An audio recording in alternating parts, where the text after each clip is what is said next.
অথচ সারা রাত ইবাদত করেন নাই আপনি।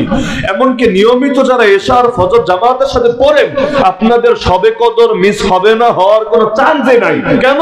কারণ আল্লাহ তো প্রতি রাত্রে লিখছে যে আপনি সারা রাত ইবাদত করছেন। তো আপনার এই রাতগুলোর মধ্যে যদি লাইলাতুল কদর একটা রাত পড়ে যায়, চিন্তার কিছু নাই। যদি ইবাদত আলাদা করে নাও করেন, তো আল্লাহ ইবাদতের সব চালাতে থাকবে। যেমন মুমিন যদি কোনো আমল কন্টিনিউ করে, অসুস্থতার কারণে, বয়সের কারণে, জেলে যাওয়ার কারণে, বিভিন্ন কারণে যদি এখন সে সাময়িক করতে না পারে, তবু আল্লাহ তাআলা সওয়াব জারি রাখেন, সওয়াব জারি রাখেন। আল্লাহ তাআলা তার আমলনামায় লিখতে থাকেন যে বান্দা আমলটা চালাচ্ছে। না হলে চিন্তা করেন, আমল করি কয় বছর? ধরেন 60 বছর, 70 বছর, 80 বছর, তো জান্নাতে থাকবো কয় বছর? 10 গুণ বেশি যদি ধরি, তাহলে 60 বছর আমল করলে 600 বছর জান্নাতে। তো কি 601 নম্বর বছর আল্লাহ জান্নাত থেকে বের করে দেবে? না, বের করবে না। তার মানে আল্লাহ কয় গুণ বেশি দিলেন একটাবার চিন্তা করেন। 10 গুণ বেশি না, 10,000 গুণ বেশি না, 10 লাখ গুণ বেশি না, 10 কোটি গুণ বেশি না, বরং এত বেশি, এত বেশি, এত বেশি, যার কোনো তুলনা এবং গণনাই হতে পারে না। একবার জান্নাতে ঢুকলে আর কোনো দিন কাউকে বের হতে হবে না। তার উপভোগ, তার এনজয় করার আর কোনো শেষই হবে না। জান্নাতে তো ঘুমও নাই যে ঘুমাতে ঘুমাতে আপনি মজা করবেন কখন, টাইম ঘুমের ভেতরেই কেটে গেছে। জান্নাতে তো তন্দ্রাও নাই, জান্নাতে মরণও ভয় নাই, জান্নাত থেকে বিতাড়িত হওয়ার আশঙ্কা নাই, এমনকি কোনো পাপ হয়ে যাবে এই ভয়ও নাই, কিছুই তো নাই। তো সেই যে জান্নাতের সূচনা আছে, শেষ নাই। কেন? আমল করলেন কয় বছর? আমল করলেন সামান্য, আল্লাহ দিলেন অসামান্য। কেন? কারণ আল্লাহ আপনার দিলটাকে পরীক্ষা করেছে। যেই কয় বছরে আমল করেন না কেন, আল্লাহ ধরে নিয়েছে আপনার পুরো লাইফটাই যেন আমলে কেটে গিয়েছে। মাসে কেউ যদি 3টা রোজা রাখতে পারে, জাস্ট 3টা রোজা, আরবি মাসের 13, 14, 15, 13, 14, 15, যখন পূর্ণিমা চলে, চাঁদগুলো রাতে একেবারে দেখবেন পুরা আকাশ জুড়ে গোল হয়ে পরিপূর্ণ হয়ে গোটা আকাশ জুড়ে আলো ছড়াচ্ছে। ওই 3 দিন যদি কেউ রোজা রাখতে পারে, এই 3 দিন রোজা রাখার একটা বাহ্যিক গুরুত্ব আছে। গুরুত্ব হলো এই 3 দিন মানুষের শাহওয়াত এবং কুপ্রবৃত্তি আর কুচাহিদা একেবারে সম্পূর্ণ অবস্থায় থাকে। যদি বান্দা 3 দিন রোজা রাখে, তার শাহওয়াতটা অনেকটা নিয়ন্ত্রণে থাকে। যদি না রাখে, আশঙ্কা আছে তার দ্বারা পাপ হয়ে যেতে পারে। কিন্তু এই 3টা দিন যদি কেউ রোজা রাখেই নবীর সুন্নতের নিয়তে, রব্বুল আলামিন তাকে 30টা রোজা রাখার সওয়াব দেবেন। তাহলে 3 দিনে যদি 30টা সওয়াব পায়, আরবিতে মাস কখনো 31 হবে না, হিজরিতে 31 হওয়ার সুযোগই নাই, 29 বা 30 হবে। তাহলে কিয়ামতের দিন আল্লাহর বান্দা দাঁড়ায় দেখবে তার জীবনের একটা দিনও কাটে নাই রোজা ছাড়া, পুরো জীবনটাই রোজায় রোজায় কেটে গিয়েছে। এমনকি বছরে দিন কয়টা, এর দ্বিগুণ সওয়াব হবে। কিভাবে? রমজানে 30 রোজা রেখেছে, 300 রোজা সওয়াব পেয়েছে। শাওয়ালে 6 রোজা রেখেছে, আর 60 রোজা সওয়াব পেয়েছে। আর বাকি 11 মাসে 3টা করে রোজা রেখেছে, তো 3 রোজায় আল্লাহ 30 করে 11 মাসে 330টা রোজা সওয়াব দিয়েছে। 330 যোগ 300 যোগ 60, তাহলে আল্লাহ এক বছরে 690টা রোজা সওয়াব দিয়ে দিয়েছে। হিসাবটা বুঝতে পারলেন কিভাবে? রমজানের গুলো রাখবেন, প্রতি মাসে 3টা রাখবেন, শাওয়ালে অতিরিক্ত 6টা রাখলেন। এই এতটুকু রোজাই যদি রাখতে পারেন, এক বছরে 690টা রোজা রাখার সওয়াব হবে। 690 দিন আছে নাকি কোনো বছরে? তাহলে দেখবেন আপনার হায়াত হলো 60 বছর, কিয়ামতের ময়দানে দাঁড়ায় দেখবেন সুবহানাল্লাহ রোজা রাখা হয়ে গেছে 90 বছর, 100 বছর, 110 বছর। আপনার মাথায় ধরবে না আল্লাহ, আমি তো মরেই গেলাম আগে, তাহলে রোজা রাখলাম কিভাবে? আল্লাহ তখন রহস্য জানিয়ে দিবে, বান্দা এটাই আমার অনুগ্রহ, আমি এভাবেই বাড়িয়ে দেই আমার বান্দাদের জন্য। আল্লাহ তো বাড়াতেই চায়, সময় কাজে লাগানোর কোনো বিকল্প নাই। আর জান্নাতে যাওয়ার পর মানুষ তো এটা চিন্তা করবে, আরেকটা বার যদি সুবহানাল্লাহ বেশি বলতাম, সুবহানাল্লাহ আরেকবার যদি বেশি বলতাম, আমার আল্লাহ আমাকে এমন একটা গাছ দিয়ে দিতেন জান্নাতের ভেতরে, যেই গাছের ছায়া অতিক্রম করতে 500 বছর লাগে, তাও ছায়া শেষ হয় না, ছায়া তখনও বাকি থাকে। তাহলে 500 বছর চলার পর যেই গাছের ছায়া বাকি থাকে, ওই গাছটা কত বড়, আর ওই গাছটা দেওয়া হবে যে জান্নাতে, সেই জান্নাতের এরিয়া হয়ে যাবে কত বড়। একবার সুবহানাল্লাহ বললেই যদি এত বড় মাকাম পেয়ে যায়, তাহলে জীবনে করলোটা কি, সময়গুলো কেন নষ্ট করলো? হাদিসে আছে, আত-তুহুর শাতরুল ঈমান ওয়ালহামদুলিল্লাহি তামলাউল মিজান ওয়া সুবহানাল্লাহি ওয়ালহামদুলিল্লাহি তামলাআনি আও ক্বালা তামলাউ মা বাইনাস সামাওয়াতি ওয়াল আরদ ওয়াস-সালাতু নূর ওয়াস-সাদাকাতু বুরহান ওয়াস-সাবরু দিয়া ওয়াল কুরআনু হুজ্জাতুন লাকা আও আলাইকা কুল্লুন নাস ইয়াগদু ফাবায়ুন নাফসাহু ফামুতিকুহা আও মুবিকুহা। লম্বা হাদিস, এর মধ্যে এই অংশটাই শুধু দেখেন, আল্লাহ নবী বলেন, বান্দা যদি আলহামদুলিল্লাহ বলে, আলহামদুলিল্লাহ, মিজানে তার নেকের পাল্লা পরিপূর্ণ হয়ে ওঠে। এজন্য হাদিসে আছে না, বুখারী শরীফের শেষ হাদিস, জীবনে হয়তো বহুতবার শুনেছেন, কালিমাতানি খাফিফাতানি আলাল লিসান সাকিলাতানি ফিল মিজান হাবিবাতানি ইলার রহমান সুবহানাল্লাহি ওয়া বিহামদিহি সুবহানাল্লাহিল আযীম। দুটো কালেমা এমন, জবান একদম হালকা, বলতে কোনো কষ্ট নাই, কিন্তু মিজানে অনেক ভারী, রবের কাছে রহমানের কাছে বড় প্রিয়। কি? এক নম্বরে সুবহানাল্লাহি ওয়া বিহামদিহি আর সুবহানাল্লাহিল আযীম। এমন কি আপনি যদি এটা না বলে এটাকে অন্য শব্দেও বলেন যে সুবহানাল্লাহ আলহামদুলিল্লাহ সুবহানাল্লাহ সুবহানাল্লাহ সুবহানাল্লাহ আলহামদুলিল্লাহ আলহামদুলিল্লাহ আলহামদুলিল্লাহ, এই ফজিলত আপনার জন্য। কেন? শব্দ একটু এদিক সেদিক হওয়া মুখ্য না, মুখ্য হলো সুবহানাল্লাহ বলে বান্দা আল্লাহর পবিত্রতা বয়ান করে, আলহামদুলিল্লাহ বলে বান্দা আল্লাহর কৃতিত্ব ঘোষণা করে, আল্লাহর প্রশংসা করে।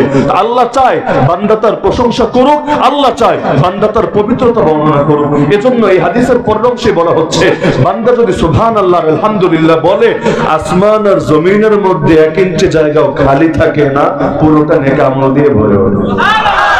এই এক ফজিলতটাই যদি আপনার মাথায় বসে, আপনি তো একটা মিনিটও চুপ করে থাকতে পারবেন না। যখন জরুরতের কথা বলছেন তো বলছেন, বাকি টাইম সুবহানাল্লাহ সুবহানাল্লাহ সুবহানাল্লাহ আলহামদুলিল্লাহ আলহামদুলিল্লাহ আলহামদুলিল্লাহ আলহামদুলিল্লাহ একবার বলছেন, আর কি যে ফজিলত পাচ্ছেন এখন মাথায় ধরবে না। যেদিন ধরবে ওদিন হয়তো এটা নিয়ে আফসোস হবে, হায় আর কয়টা বার কেন বেশি বললাম না। যেমন কোরআনের হাফেজ, ভাই পুরো হাফেজ হতে পারছেন না তো না পারেন, কিন্তু যেই কয়েকটা আয়াত সারা জীবন বসে বাড়াতে পারেন বাড়ান না। এক একটা আয়াত মানে তো এক একটা জান্নাত। কারণ কিয়ামতের দিন আল্লাহ বলবে, বান্দা একটা করে আয়াত পড়তে থাক আর একটা করে স্তর উপরে উঠতে থাক, আর একটা আয়াত পড় আর একটা স্তর উপরে ওঠ। যেই আয়াতে গিয়ে তুই থামবি সেটা হবে তোর জান্নাত। তাহলে যে 10টা আয়াত পড়বে আর যে 20টা আয়াত পড়বে, জান্নাত কিন্তু এক সমান হবে না। যে 20টা পড়বে আর যে 40টা পড়বে, আয়াত তার জান্নাত কিন্তু সমান হবে না। আরে পুরো কোরআনের হাফেজ হতে পারবেন না তাতে কি? সেটা 10টা সূরা পারতেন, 20টা শেখেন না, 20টা পারতেন, 21 নম্বরেও যান না, কি লাগে কোরআন মুখস্থ করতে?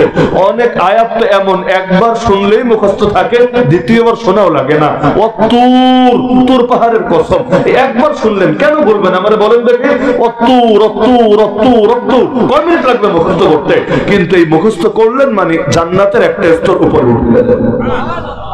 আল্লাহ কত সহজ করে রেখেছে, কেন নেই না, কেন বুঝি না? এক হলো পাপ করা, আর এক হলো এমনি নষ্ট করা, হেলায় খেলায়। দুটোর বিরুদ্ধে আমি বলছি।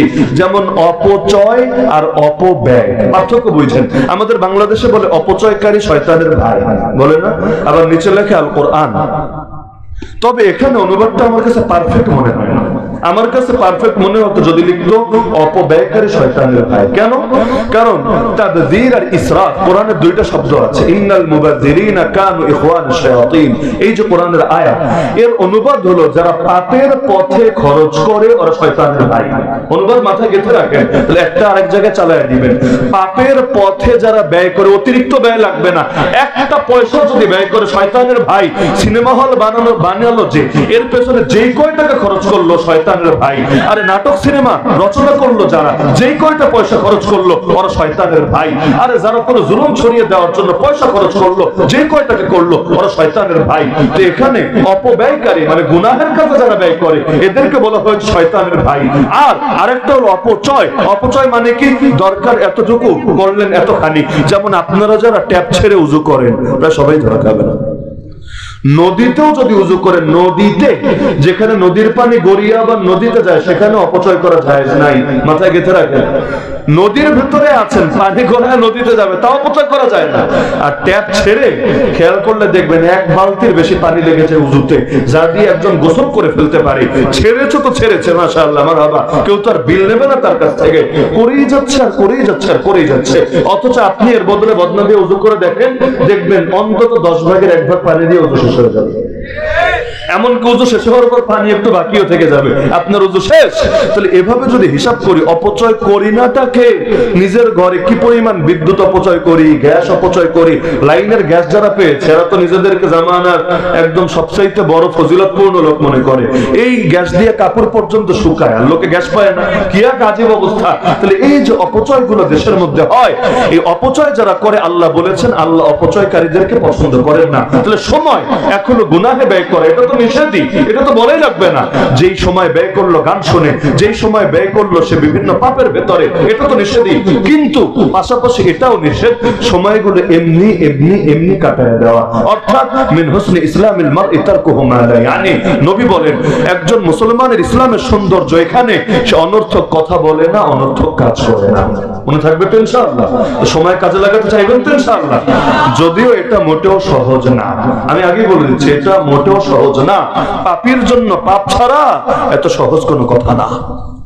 যারা পাপী, আরে অনেক এমন মানুষ বহু আছে, একদিন নেশা না করলে জানি বাঁচে, বাথরুমে গিয়ে বেরিয়ে না টানলে লাইন ক্লিয়ার হয় না। আল্লাহর বান্দা হারাম রিলেশন থেকে বের হলে আর দুনিয়ায় বাইচেই থাকবে না, সুইসাইড করে ডিপ্রেশনে ভুগে ভুগে মরেই যাবে। অথবা সে গান না শুনলে তার ঘুমই আসে না, তার কোনো কিছু স্বাভাবিকই লাগে না, মাথার ভেতর কেমন কেমন করতে থাকে। এইরকম পাপকে যারা অভ্যাস বানিয়ে ফেলছে, এক হলো কখনো পাপ করে ফেলা, আর হলো পাপকে অভ্যাস বানিয়ে ফেলা। পাপকে যারা অভ্যাস বানিয়ে ফেলেছে এদের জন্য পাপ ছাড়াটা বড় কঠিন, বড় কঠিন। তো যারা জীবনের বড় অংশ সময় নষ্ট করেছে, যারা গেম খেলে, জিজ্ঞাসা করেন কি করো, বলবে টাইম পাস করো। মানে কি, ওর কাছে অতিরিক্ত কিছু সময় আল্লাহ দিয়েছে যেটা ওর দরকার ছিল না, আল্লাহ এমনি দিয়ে দিয়েছে, এখন সেটাকে পাস করে করে সামনের দিকে এগিয়ে যাচ্ছে। হায়, যখন কিয়ামতের দিন তারে ধরা হবে, এই সময়গুলোর জন্যই না কত বেশি আফসোস করবে। এজন্য সময়ের ব্যাপারে সাবধান হন, টাইম ম্যানেজমেন্ট করতে শিখেন। এই দেখবেন ঘুমাতে যখন যান মোবাইল একটা নিয়ে যান না যুবকরা, এখন তো মোবাইলটা ওই যে বালিশের সাথে রেখেই তো ঘুমায়, যদিও এটা স্বাস্থ্যের অনেক ক্ষতি, কিন্তু এটা আমাদের নিয়মিত অভ্যাসের অংশ হয়েছে। দেখবেন ফেসবুকে একটা নোটিফিকেশন চেক দিতে ঢুকেছেন, কেমনি জানি 1 ঘন্টা শেষ হয়ে গেছে, আপনি বলতেই পারেন না। ইউটিউবে হুজুরের নতুন কোনো বয়ান এসেছে কিনা চেক দেওয়ার জন্য ঢুকেছেন, কোন দিকে কি কি আজে বাজে কি কি একদম বাকদম দেখতে দেখতে 2 ঘন্টা শেষ হয়ে গেছে, টেরই পাবেন না। আর কল দিয়া কথা বলেন, দেখবেন কথা অল্পতেই শেষ, 1 মিনিট 30 সেকেন্ড 5 মিনিট শেষ কথা। আর চ্যাটিং করতে শুরু করবেন, দেখবেন কোন দিকে ঘন্টা শেষ হয়ে গেছে, 5 মিনিটও কথা বলেন নাই, কিন্তু একদম বাকদম করতে করতে এমনি টাইম শেষ হয়ে গেছে। আল্লাহর ওয়াস্তে সময় রক্ষার ব্যাপারে সচেতন হন। যেটা কলে বলা সম্ভব মেসেজে বললেন না, সময় বাঁচান। ফেসবুক চালাবেন, ভালো কথা, নির্ধারিত টাইম রেখে দেন। ইউটিউবিং করবেন, ভালো কথা, এটার জন্য টাইমটা বরাদ্দ রাখেন। নিজেকে একটা রুটিনের ভেতর নিয়ে আসেন, ইনশাআল্লাহ সময় কাজে লাগবে। আল্লাহ কসম খাইলেন যে জিনিসের, ওই জিনিসের গুরুত্ব যদি না দেন, কেমন বান্দা হলেন আপনি? সময় কাজে লাগাতে চাইবেন তো ইনশাআল্লাহ? মাদ্রাসার যে তালিবুল ইলমরা আছেন তাদেরকেও বলছি, জেনারেল লাইনের স্টুডেন্ট যারা আছেন তাদেরকেও বলছি, চাকরিজীবী ব্যবসায়ী যারা আছেন সবাইকে বলছি, এমনকি কিছু কিছু সময় এমন, এগুলোকে কাজে লাগাতে পারলে আপনি বিরাট বরকত পাবেন। যেমন সকালে আমরা ঘুমাই না ফজরের পরে, কি বেশিরভাগ ঘুমান না? নবীর দোয়া আছে, আল্লাহুম্মা বারিক লি উম্মতি ফি বুকুরিহা, হে আল্লাহ আমার উম্মতের জন্য সকালবেলার টাইমে বরকত দেন। সকালবেলা পড়া মুখস্থ করে দেখেন মেধা কি পরিমাণ সাপোর্ট দেয় আপনাকে। সকালবেলা ব্যবসা বাণিজ্য শুরু করে দেখেন আল্লাহ কেমন রিজিকে বরকত খুলে দেয় আপনার জন্য। যেই সাহাবী হাদিসটা বর্ণনা করেছেন তিনি বলেন, আমি ব্যবসায়ী ছিলাম, নবীর দোয়াটা পাওয়ার জন্য সব সময় ব্যবসার কাজ সকালে শুরু করতাম। আল্লাহ আমার ব্যবসায় এত বরকত দিয়েছিল, সম্পদ রাখবো কোথায় তাই আমি ভেবে পাচ্ছিলাম না, এই পরিমাণ সম্পদ আল্লাহ আমাকে দিয়ে দিয়েছে। তো এই কারণে সময় কাজে লাগান। আগামীকাল কি বার? শুক্রবার না?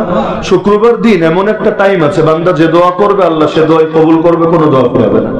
আমাদের সবার তো দরকার এই টাইমটা। সেই টাইম কোনটা, এই টাইম কোনটা, এটা নিয়ে বিভিন্ন মত আছে। অনেকের মতে মাগরিবের আগের টাইমটা, মাগরিবের আজান হওয়ার আগের, একদম আগের, কুবাইলাল মাগরিব বলে এই সময়টা। এখন থেকে নিয়ত করেন যতদিন বেঁচে থাকবেন শুক্রবার দিন মাগরিবের নামাজে একটু আগে আসবেন। আগে এসে মসজিদের এক কোনায় বসে কিছু দুরূদ শরীফ পড়ে আল্লাহ তাআলার প্রশংসা করে এরপর 5 মিনিট 10 মিনিট যা পারেন দিল খুলে মন খুলে কানাকানি করবেন আল্লাহর সাথে। মুনাজাত মানে কানাকানি করা, মানে আপনি বলবেন আল্লাহ শুনবে, দুনিয়ার কারো শোনারও দরকার নেই, জানারও দরকার নেই, একান্তে আপনার দুঃখ কষ্টগুলো শেয়ার করবেন আল্লাহর কাছে। পারবেন না ইনশাআল্লাহ? দ্বিতীয় টাইম হলো 2 খুতবার মধ্যে ইমাম সাহেব এক খুতবা দিয়ে বসে আবার খুতবা দিতে দাঁড়ায়। এই যে বসার টাইমটা, হাত তোলার লাগবে না, আপনি একদম টাইমটা কম থাকে, 5 সেকেন্ড 10 সেকেন্ড বা 30 সেকেন্ড 1 মিনিট, এর চাইতে বেশি তো হয় না। ওই টাইমের মনের মধ্যে যা আছে চান না, বলবেন এত অল্প সময় এত বেশি কিছু চাইবো কিভাবে, সহজ টেকনিক আছে। এই দোয়াটা যদি খালি বলে ফেলেন, আল্লাহ আপনার নবী আপনার কাছে যত কল্যাণ চেয়েছে আমিও চাচ্ছি সব কল্যাণ দিয়ে দেন, আর আপনার নবী আপনার কাছে যত ক্ষতি থেকে অনিষ্ট থেকে অকল্যাণ থেকে আশ্রয় চেয়েছে আমি চাচ্ছি সবকিছু থেকে আমারে বাঁচায় দেন। বলতে কয় সেকেন্ড লাগবে, আল্লাহ আপনার সব দিয়ে দিবেন।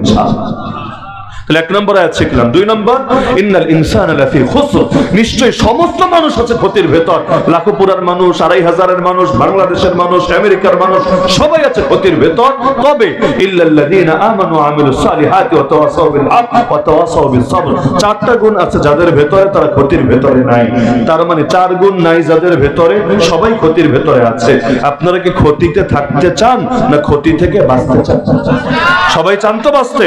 তো যদি বাঁচতে চান, প্রেসক্রিপশন দিয়েছেন আল্লাহ নিজে। প্রেসক্রিপশন হলো চারটা গুণ ভেতরে ঢোকাতে হবে, আল্লাহ আপনাকে সব ক্ষতি থেকে বাঁচায় দিবে। এক নম্বর গুণ হলো ইল্লাল্লাযীনা আমানু, ঈমানের গুণ। ঈমান যার নাই ও ক্ষতির ভেতরে আছে। ঈমান যার নাই, তার পরিচয় সে যে কোনো ধর্মের লোক হোক, সে নাস্তিক হোক, সে যা মনে চায় তা হোক, ঈমান যার নাই সেই ক্ষতির ভেতরে আছে। ঈমান যার আছে সেই লাভের ভেতরে আছে। তবে ঈমান যে কোনো টাইপের ঈমান হলেই কবুল হবে না আল্লাহর কাছে, বরং ঈমানের একটা মানদণ্ড কোরআনে সূরা বাকারায় প্রথম পারা সর্বশেষ পৃষ্ঠায় দেওয়া আছে। সেই মানদণ্ড হলো ঈমানটা সাহাবীদের ঈমানের মতো হওয়া লাগবে। কাদের ঈমানের মতো? কাদিয়ানেরও ঈমান এনেছে, কাজ হবে না। হিজবুত তাওহীদেরও ঈমান এনেছে, লাভ হবে না। আর ঈমান শিয়ারাও এনেছে, ঈমান দিয়ে মুক্তির আশা করা যাবে না। ঈমান আনতে হবে সেভাবে যেভাবে ঈমান এনেছেন আল্লাহ রাসূল। সাহাবীরা বলবেন হ্যাঁ নবীর মতো আনলেই তো চলবে। হ্যাঁ নবী তো নবী, আপনি তো উম্মত, উম্মতের সঙ্গে নবীর তুলনা দেওয়া যায় বা কিভাবে? এজন্য সাহাবীরাও তো উম্মত। আল্লাহ নবী নিজে তাদেরকে গড়ে তুলেছেন, তাদেরকে পরবর্তী উম্মতের জন্য আল্লাহ নিজে মানদণ্ড ঘোষণা করেছেন। ফাইন আমানু বিমিসলি মা আমানতুম বিহি ফাকাদ ইহতাদাউ, যদি তাদের মতো ঈমান আনতে পারে আল্লাহ গ্যারান্টি দিয়েছেন হেদায়েতের উপর আছে।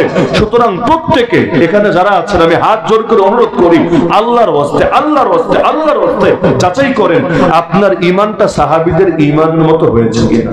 বলবেন কিভাবে যাচাই করব?